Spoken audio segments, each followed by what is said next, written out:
Welcome, curious minds, to another deep dive. Ever find yourself, caught in that relentless modern current, constantly chasing more, feeling that low hum of stress, even when, on the surface, everything seems fine? Yeah, that feeling. It's almost universal, isn't it? It really is. Well, today, we're taking a kind of shortcut to understanding that very predicament. Okay. We've got a fascinating stack of material here on an ancient text called Bhaja Govindam. Ah, yes. A powerful one. It's often described as a profound escape route from that whole cycle, chasing fleeting pleasures, recoiling from discomfort. Think of it as maybe delusion's end, inner peace's dawn, a blueprint for authentic living. That's a great way to put it. Our mission in this deep dive, really, is to explore how this timeless Eastern wisdom, specifically through Bhaja Govindam, it illuminates the root causes of our suffering and offers a clear, practical path to lasting peace. Genuine joy, even. It's sometimes called the hammer of delusion.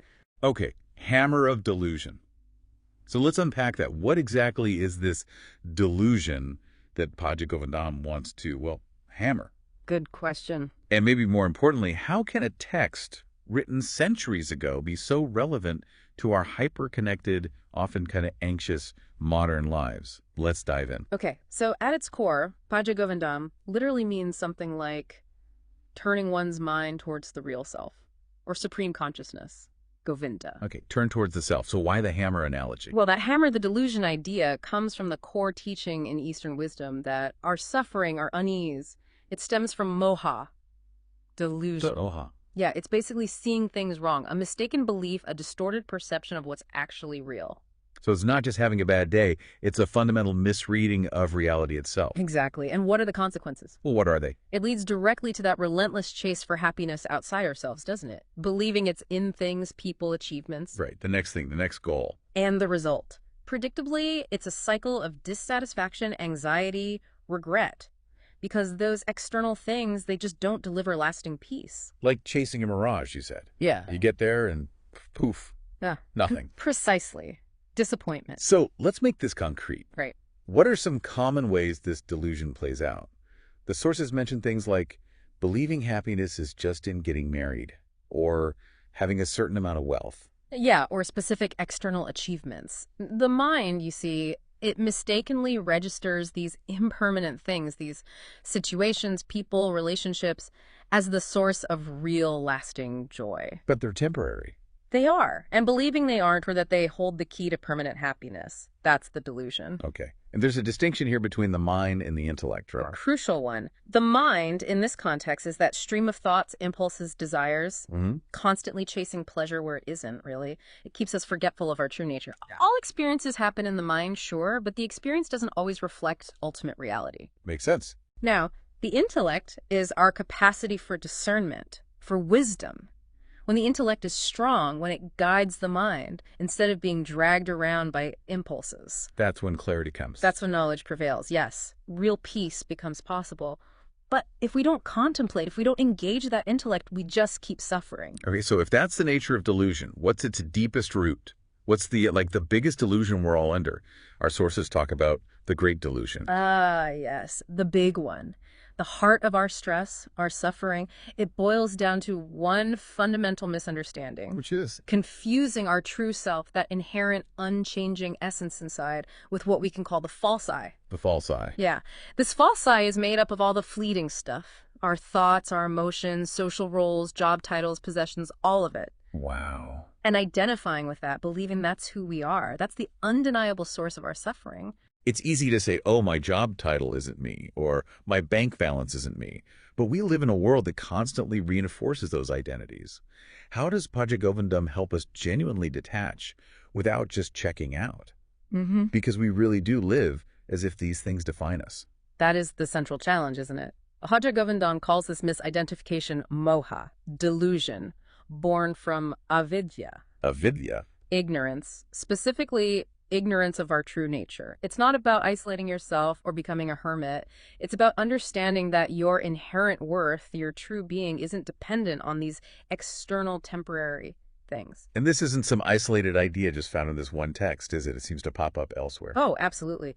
It's fascinating how universal this insight is. You look at the Upanishads, for example. They talk about suffering coming from raga, attachment to things that don't last, and devaya, aversion to things we don't like. Attachment and aversion. Sounds familiar. Right. They saw our true self as pure consciousness, and suffering arises when we mistake the non-self, all that temporary stuff, for the actual self. Then you have Patanjali's Yoga Sutras. He gets very specific with the kleshas, the core afflictions, the roadblocks to peace. The kleshas. Yeah. There's avidya, that baseline ignorance we mentioned. Then asmita, which is basically egoism, identifying with the instruments of seeing, the mind, the body. That corresponds directly to this false one. Got it. And then, of course, raga, attachment, and vivya, aversion, are in there, along with apnivisha, this deep, often unconscious clinging to life or fear of death. Wow. And even modern psychology touches on this, doesn't it? With things like cognitive distortions. Exactly. Things like catastrophizing or taking things personally. Or ego defense mechanisms, confirmation bias. Right, seeing only what confirms our existing beliefs. Precisely. All these psychological concepts really illustrate how the mind builds up and fiercely defends that false I, which ultimately perpetuates suffering. So, okay, if this delusion, this moha, this avidya, is so pervasive, so deeply rooted, what's Bhaja Govindam's actual solution? How does it help us hammer it? Well, Adi Shankar's core message, summed up as worship Govinda or seek Govinda, isn't really about bowing to an external deity in the conventional sense. Yeah. It's more like an invitation to turn inwards and discover the unconditional love, the wisdom, the peace that is your true self. That's Govinda. So studying this text isn't just intellectual gymnastics. Not at all. The sources say the purpose is twofold. One, understand these timeless principles. Two, and this is crucial, examine yourself in light of these teachings. Okay. It's a practical means to remove that delusion, that moha, and actually realize your true nature, Govinda. And you mentioned this aligns really well with another major framework. Yeah. The Buddha's Four Noble Truths. It aligns seamlessly. It's like two different languages describing the same fundamental reality of human experience and the path out of suffering. Okay, let's walk through that. The first noble truth. Yeah. The truth of suffering, or dukkha. Bhaja Govindam is saying, look, life inevitably involves dissatisfaction, stress, a feeling of unfulfillment, right? Yes, and it's often subtle. It's not always dramatic tragedy. Think about constantly refreshing your social media feed. Oh, yeah, been there. That feeling of comparing, feeling inadequate, that FOMO, fear of missing out, that's a perfect modern example of dukkha. It's pervasive. The low hum of stress I mentioned earlier. Exactly. It's like wearing uncomfortable shoes all the time. You get so used to the discomfort, you forget you can just take them off. Instead, you try to change the whole world to make the shoes fit better. That's a great analogy. Okay, so that's dukkha. Then the second truth, the cause of suffering, or samudaya, Bhaja Govindam points squarely at. Ignorance, avidya. Ignorance of our true nature leading to identification with that false I. The false I again. Always comes back to that. Think about the stress of maintaining that perfect online image on Instagram, LinkedIn, wherever. Yeah, the pressure. That constant comparison, the fear of not measuring up, it all comes from identifying with that curated false self. It's like having a GPS set to the wrong destination. Right. It works perfectly, calculates the route efficiently. But it's taking you further and further away from where you actually want to be, true peace, true happiness, because the initial input, your assumed identity, is wrong. Okay, which logically leads to the third truth, the cessation of suffering, or nirodha. How do we stop it? By recognizing our true nature. By realizing Govinda, that authentic self within. Bhaja Govindam promises that this recognition ends the cycle of suffering. It leads to lasting peace. Liberation. Moksha. Liberation. And can we get glimpses of this? Absolutely. Think about moments when you're totally absorbed in something you love. Yeah. A hobby, maybe. Yeah. Or watching a sunset, creating art. Yeah, when the mental chatter just stops. Exactly. That self-consciousness dissolves and there's just presence, peace. Bhaja Govindam suggests that state isn't something exotic. It's our default setting, just hidden by the clouds of delusion. Like taking off 3D glasses. Perfect analogy. Yeah. You realize the distortion wasn't in the world. It was in your perception, your lens. Take off the glasses, see clearly. So how do we actually take off the glasses? That brings us to the fourth truth. The path, or magga. What are the practical steps Bhaja Govindam offers? It gives us concrete practices, things like self-inquiry, vichara, asking, who am I? Vichar. Devotion, or bhakti, not necessarily to an external form, but devotion to truth, to the real self. And constant remembrance, smarana, keeping awareness anchored in that truth throughout the day. It sounds like building a new habit, a new mental muscle. That's exactly what it is. Just like you might use a mindfulness app for reminders to breathe, Bhaja Govindam encourages you to constantly, gently check back in with your true self. Shifting focus from the noise outside to the quiet inside. Yes. It's like learning to swim. Initially, maybe you struggle, you resist the water. Right, flailing around. But with practice, you learn to relax, to float. You realize the water, your true nature, awareness itself was supporting you all along. The struggle wasn't the water, it was your resistance. Okay, so this isn't just about reading the text and thinking, oh, that's interesting. Definitely not. It's a journey. It's meant to transform your thoughts, your speech, your actions.